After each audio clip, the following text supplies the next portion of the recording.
Hi guys, currently I am at work right now, so um, yeah, if I have this, you see this and stuff like that, that's why I have this headset on. But today's video, I'm making it because um, I just want to talk to you guys or whoever's watching this video, be a voice for people who may have gone through certain things that I've gone through, and just create a community of people who I want to be an open, safe space, right? So um, that's why I'm making this video. And this video is how I have honored my trauma. Um, and I just want to talk about it because I am a survival of childhood trauma, childhood um, SA abuse, and I'm a survivor of childhood neglect. I'm a survivor of domestic abusive relationships. Um, we'll go into that the more videos I do, and I'm just gonna see. Sorry to hear that they're outside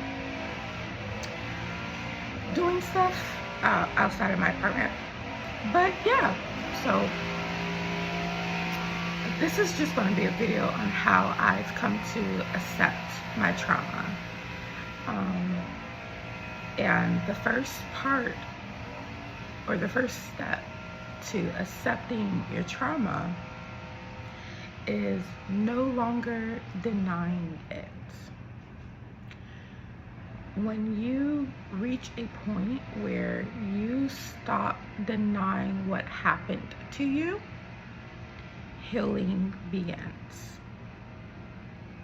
And this is very important because if you continue brushing what happened to you under the rug, or sweeping it under the rug, if you keep surrounding yourself with the people who allowed these things to happen to you, if you continue to associate yourself with people who also associate themselves with people who have caused you the trauma, or just be around people who minimize it, it makes accepting your trauma that like a lot more difficult, to be honest.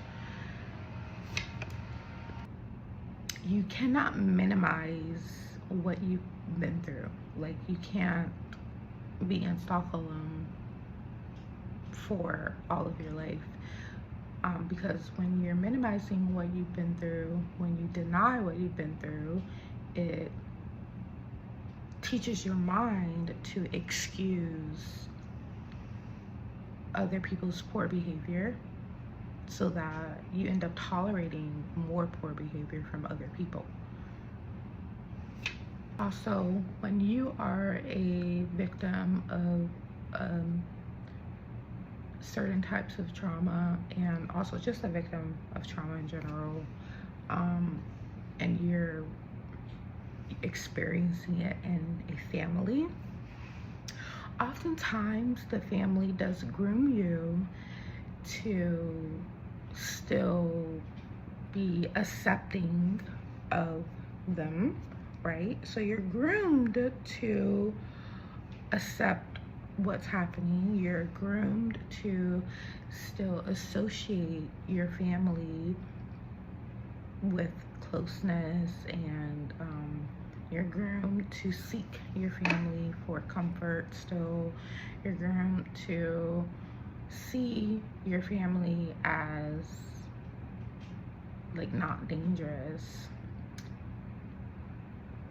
even if it's a contradiction to what you experienced. For example, you have a parent who is extremely abusive verbally, physically, they are traumatizing you as a child.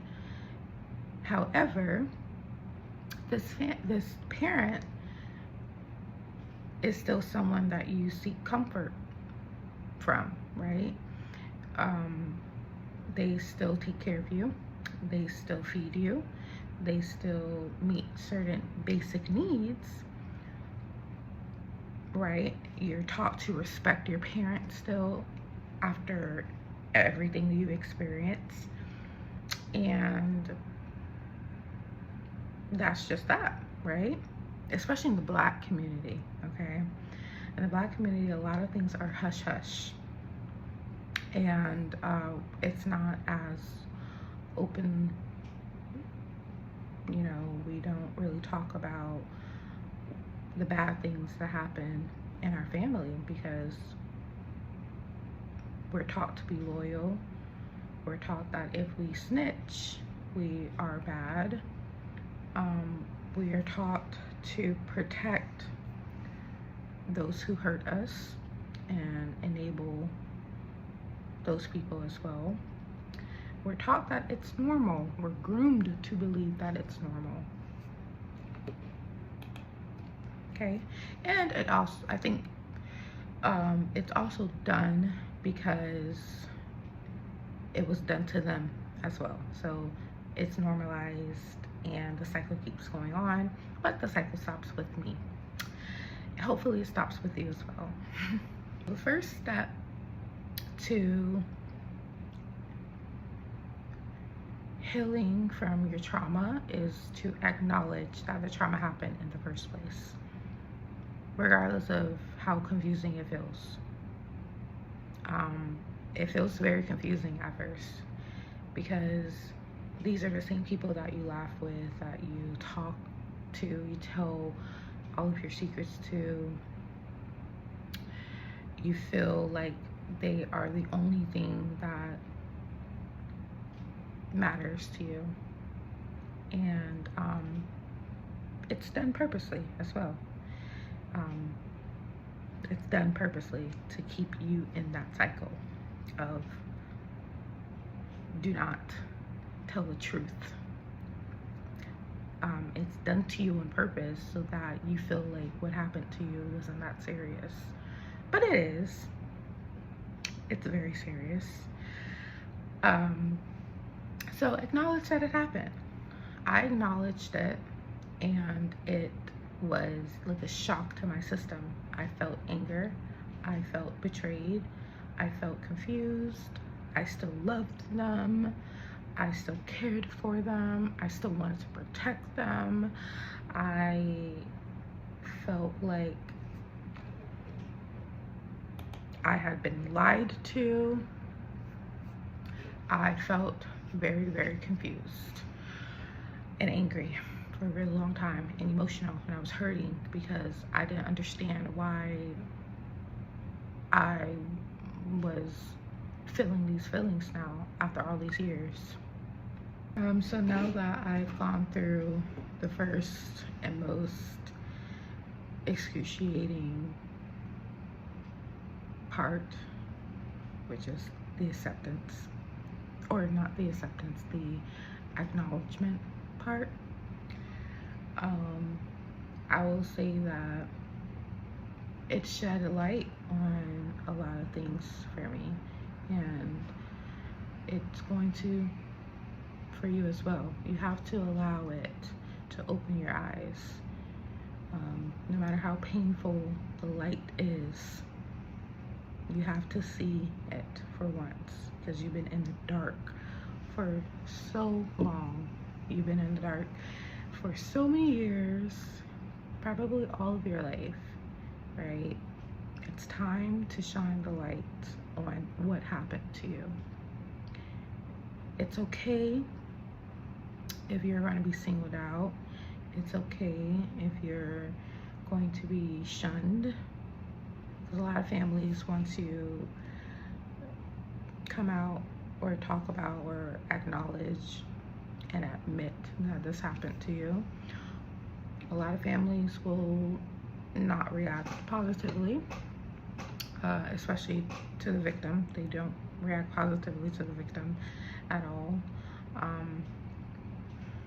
And they shut down the victim's claims. They say that the victim's lying, or a lot of things. You know the drill.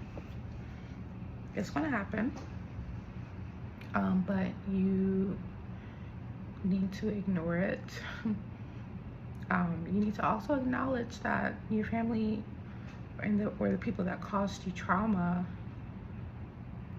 aren't safe.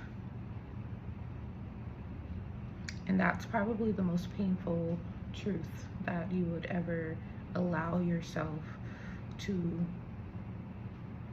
finally realize, that all along, the people who you felt the most connected to were never your safe space. They were never your home. Sorry if I look tired. I am tired. But all of this to say, admit what happened to you. Honor what happened to you. Say it loudly. Be angry about it. Be ashamed about it. Be angry at the people who hurt you. Be angry. Feel it. Allow yourself to feel it. Please allow yourself to feel it. Please allow yourself to hold space for yourself, to come to terms that this horrible thing happened to you. It's going to be hard. It's not going to be easy, coming from somebody who is going through the process. But the journey to healing is a lot brighter. It's just the first step is a little ugly. I have more videos to come. This is just the first segment. I hope that from this video you get the courage to tell yourself the truth. I hope that you get the courage to provide a safe space for that little girl or little boy inside of yourself.